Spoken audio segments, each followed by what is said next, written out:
So I want to start off today's video with a little bit of a disclaimer. If you've never played the game Doki Doki Literature Club, do not listen to this video quite yet. I'm going to be spoiling how the ending happens, so go play the game, go find out what happens at the end, and then come back and listen to it from here. The question I really want to ask everyone out there is, do you like dating simulator games? I went out to visit a couple of my friends recently, and when I was there, the first thing that they wanted me to do is play this game called Doki Doki Literature Club. Now, I had no idea what this was. I knew nothing of it, and immediately I was like, sure, yeah, this sounds like fun. We're gonna try it out. And both of them kind of tiptoed around the idea and was like, you know, it is a dating sim, and I immediately kind of shut down. Now, I went through and played it, but my experience with dating simulators is very slim. I haven't played a lot of them out there, and honestly the closest thing I've played to an actual dating simulator game would probably either be Persona 4 or BlazBlue's Story Mode. Even though neither of those are actual dating sim games, they have those dating sim elements. Basically, when they sat me down to play this game, I was in the mindset of, okay, I'm totally gonna play it because this is a game that someone's passionate about and they want to show me, so I want to invest in it and try it. But my experience with dating simulator games and my interest level in dating simulator games was very, very, very, very low. I don't know if I just didn't have the patience for it, or I just wanted something meatier from a actual gameplay mechanic side of the game, but I've just never really liked dating simulators. Making a choice between a couple different pieces of dialogue have never been a bit of gaming that I've sought interest in. Now, I'm not saying it's bad by any stretch of the imagination. There are a lot of really good stories being told through these kind of dating simulator games, or choose your own adventure style graphic novels, what have you, but my experience was very limited. I was not a fan of dating sims going into it, and that's kind of just where we start this whole adventure. In one evening, we managed to play through the entirety of, well, not the entirety of, we completed the end of Doki Doki Literature Club.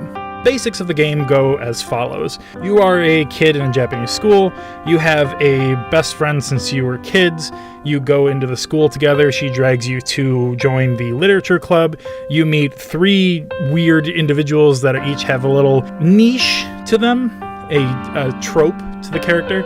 And you play throughout the course of a couple days before leading up to a festival, and between each day you write a little poem that's supposed to help advance your literature skills and attract certain types of their personalities. And then by the end of the festival, you're supposed to date one of them in classic dating simulator tropes.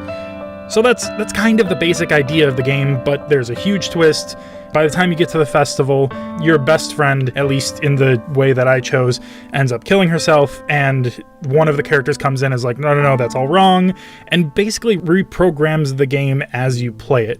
You keep repeating the same cycle, and each time things get a little weirder, things get a little darker, but it keeps getting reprogrammed, and eventually by the end of the game, you have one character who's been doing the reprogramming the whole time, and is very, very into you.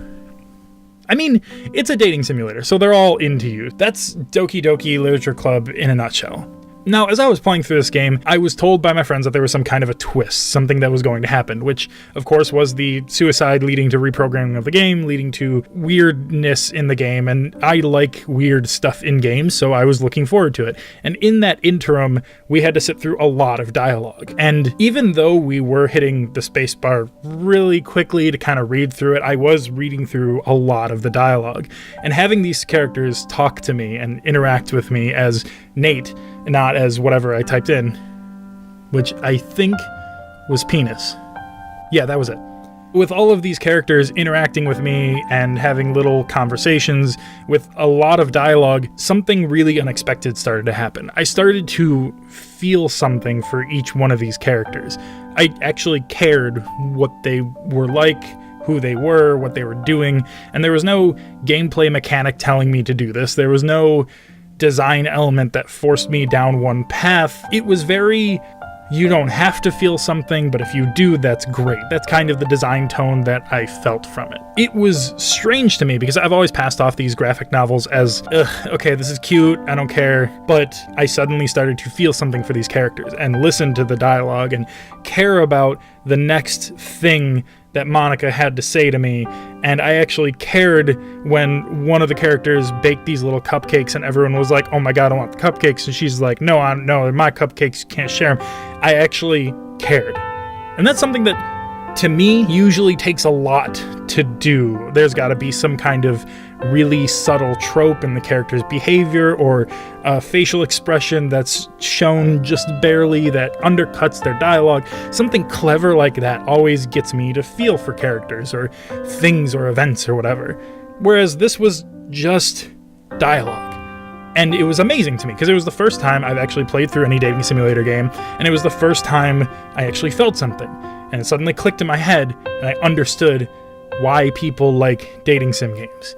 So this game isn't something I would really recommend unless you like dating simulator games. And even though I didn't like dating simulator games going into it at all, and then when I came out of it, I was like, this is okay.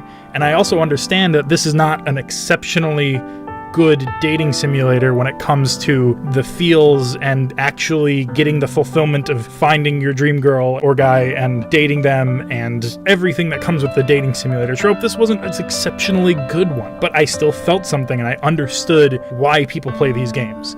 All of that nonsense basically boils down to, I want to know, do you like dating simulators and why? I want to know, like, a moment that you had that really triggered something in your head that said, I like this, and you stopped playing a game and you started caring about the characters.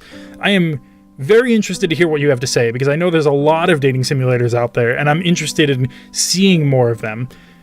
I probably am not going to play any more dating simulators, but hearing the stories that people have with shared experiences of these characters that they will grow to love and enjoy, I think is awesome, and I want to hear more of that. So, do you like dating simulators? Let me know in the comments below or tweet at me. I'm actually using my Twitter now, yay. So just let me know what you think. Contact me any way you want. Whatever you want to do, I don't care.